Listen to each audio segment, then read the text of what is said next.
I'm really excited about this next one-on-one. We're going to be with Badia Farha. She's a Broadway actress, a singer, a dancer, a songwriter. She was born in Newark, New Jersey, where One Huddle is based, and she's a CEO and founder of an entertainment recording company. Tremendous experience across the arts, which I think is really important for us to consider and think about and talk about when we think about how the future of work impacts everybody. So let's get started.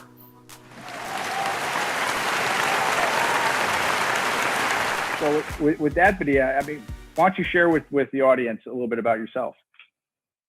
So my name is Badia Farha, and I am a singer-songwriter who also does music theater. I do Broadway and regional theaters, large regional theaters. I've done singing on America's Got Talent, and my singing and performing has actually taken me all around the world. I've been able to perform nationally, internationally. I was in Japan working on a musical called Rent, which I know is very popular with a lot of people. But yeah, just singing and performing all over the world. I love my job, and my job has taken me around the world. So I guess what as an artist right now in this moment, what are people like yourself doing to either find new work, or is work changing, or how is that unfolding?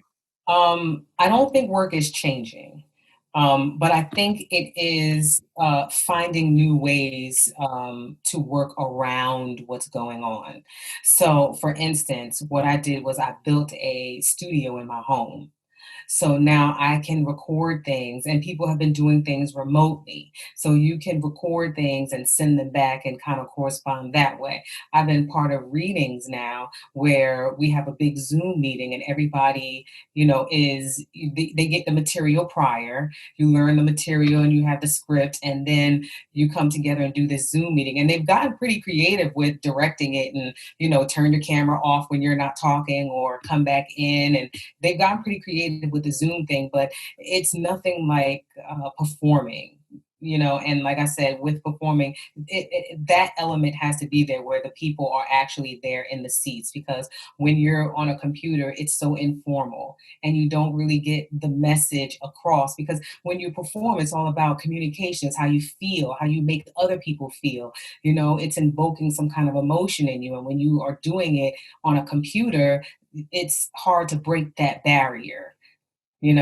So I built a studio in my house, and now I'm doing things like recording here at home. I'm doing the Zoom readings. I'm starting to get into audiobooks. And I'm starting to record a new project. So I'm keeping myself busy, finding new ways to kind of work around it, changing my perspective on it until, something comes around where, we can again have that personal connection. What recommendations would you have for, maybe a young person who's coming out of university or is an aspiring, actress or entertainer? What would you recommend that they can do in this moment? Because I would assume that opportunities, experiences, and internships and these roles that, were probably super critical to developing your skill are just not as, maybe not as accessible or available. Yeah, that's true. They're not.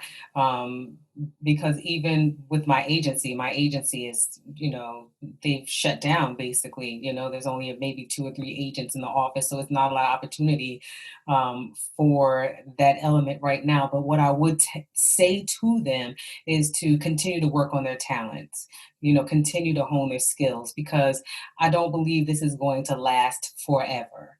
I think there will be a time when we will get back to performing and having that communication between people. We just don't know when, but when it does hit, you want to be ready.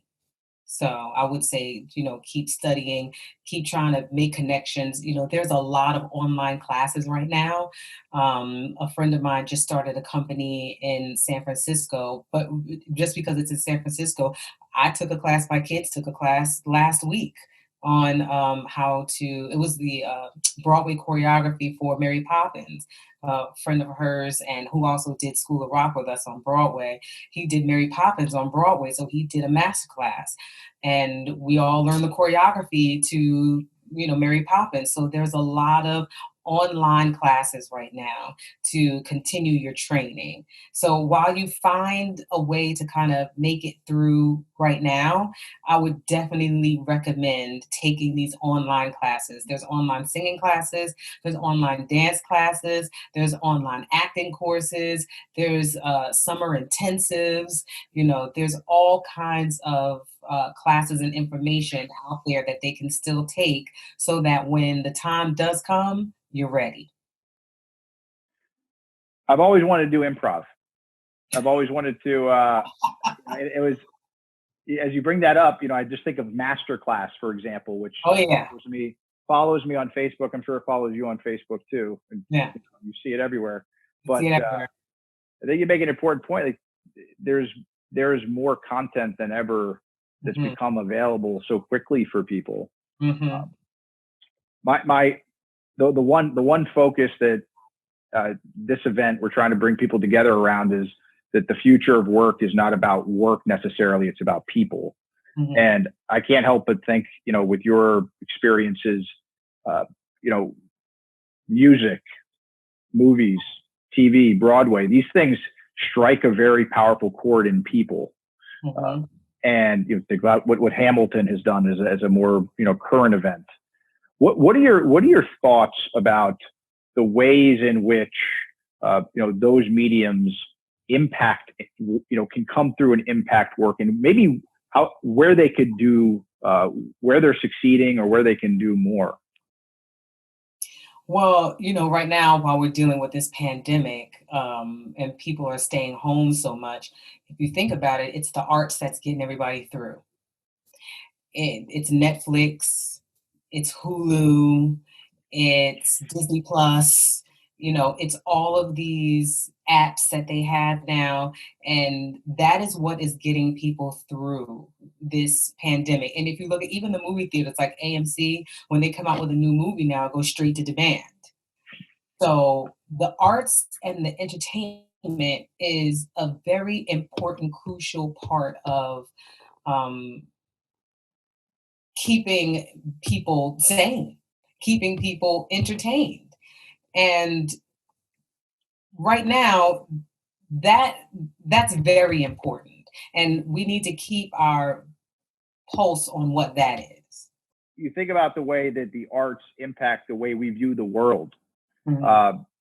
I think it's fair to say that our workplaces today need to be more inclusive, need to be more aware, need to make things more accessible to folks. Like, in Newark, we work with a lot of companies who some frontline workers don't have a computer at home. So they can't access maybe certain, maybe acting classes through a computer like we may, but they can be mobile, or maybe if we figured out how to make Wi-Fi more accessible. So I think it's just more exploring how can the arts, and is it doing a good job at shifting our awareness and our attention of these things, which hopefully change behavior, especially at work or in our communities.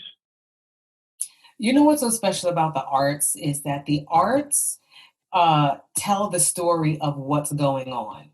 You can always tell what's going on in history or at a certain particular time by the music that's played, movies that are out, the topics that are discussed, and all of that is the arts. And I think that's why people gravitate to that so much, because what it's doing is it's telling the story.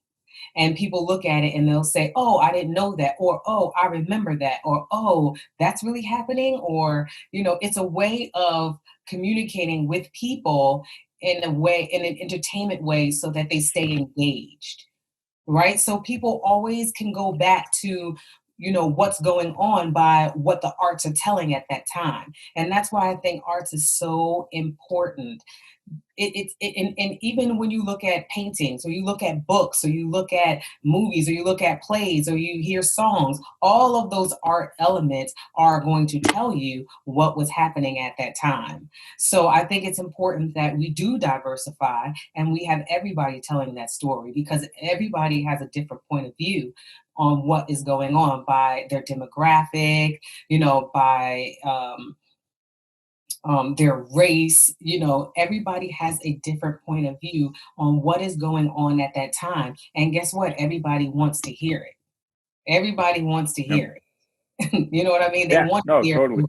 They want to hear from different point of views. They want to, especially now where there's so many ways to get the information. They want to hear different points of views. Like history now is coming from all different kind of angles, and people want to know, oh, well, from this side it's this, and from this side it's that. So the arts is so important, and in those areas where there's no, I wish we could like do something to get Wi-Fi more accessible, in inner cities and areas where people don't necessarily have access to getting these. One thing that they started doing is the smart TVs, and they've come down on the price on those smart TVs, because smart TVs now are going to give you at least, a really quick way to kind of access, the internet and these other apps that they have, without actually having to, have an email address or having to,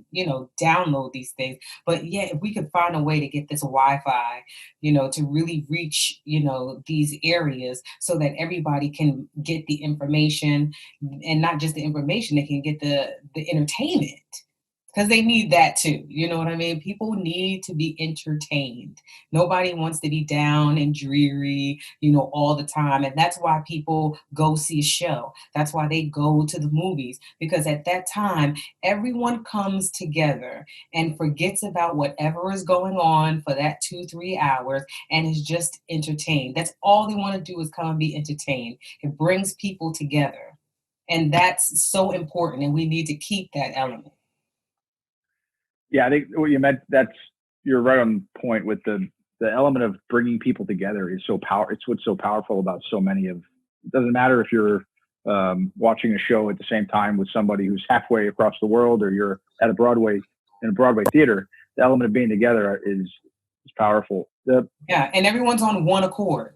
Everyone understands what's going on. Everybody's sitting there, and their intent, and they have one purpose, and that's to be entertained, listen to the story, and have a good time. Sure. Some of the people we've talked to have talked about how, the future of work that we talk about, the days of robots, running the earth, has been this thing of future of work has kind of been accelerated because of COVID. COVID has, forced us to use, communicate this way, or has forced us to rethink how we work. And I guess in your industry and in your experiences, what has been accelerated that you think is, what are the things that have been accelerated that are a good thing? And have there been any things that have been accelerated that you think are maybe a risk or, a challenge? One thing that's been accelerated is the fact that, because right now we are dealing with COVID, but we're also dealing with a race issue in this country and unrest. So with people sitting there and really addressing these issues, one thing that's come up is the diversity in theater and in Broadway. That's been a really big issue right now. The fact that they're shining a light on it. They're shining a light on the fact that, you have shows like Frozen, and you have an African-American, very talented African-American woman who was the standby for Anna, which is the lead of the show. And, she got a lot of backlash from even, having that role and being able to step in, and she spoke her piece about that, so it's been people speaking up on, their shows not being picked up, or, what they've had to endure, putting their show out, or the roles that are not acceptable, or the roles that you can't go out for, or, I mean, the light has been shined on that issue right there. That has definitely accelerated. But we are dealing with COVID. So while the light is being shined, there's nothing anyone can immediately do about it. You know what I mean? But Yeah. hopefully when it comes back around, that's an issue, that can be addressed. And I can say that there have been producers and directors and casting directors who have said, I've opened my eyes and I see that, there needs to be more opportunities for minorities, in these shows. We need to have, we need to not look at a show by a Black person and say, we're taking a risk. You know what I mean? Like, this Right. should be a story that's told, and we should get behind this story and tell what this story is. So what's definitely been accelerated is putting a light on telling stories from different point of views, telling minority stories and not putting people in a box, opening up the casting so that, the different, people of color and minorities can play these roles that they traditionally think should go, one way. Now they're opening that box up, which I think is a fantastic thing. So that's definitely one thing that's been accelerated, while we're sitting here dealing with COVID and the civil unrest, in this country. Great. Yeah, totally. I'm with you. I think that you, there's a lot of work to be done and continue to be done. And just because one piece of work is maybe done it right doesn't mean that it doesn't need to continue. It needs to continue. I think there's this element of progress and pause. And I feel like, to your point, people need to keep their foot on the gas with progress. That leads me into my last question. I'm asking everybody, Badia, to the final question around when you think about your category, your industry, what hope do you have? What is your hope for kind of the future artists that are coming up? My hope is for inclusion.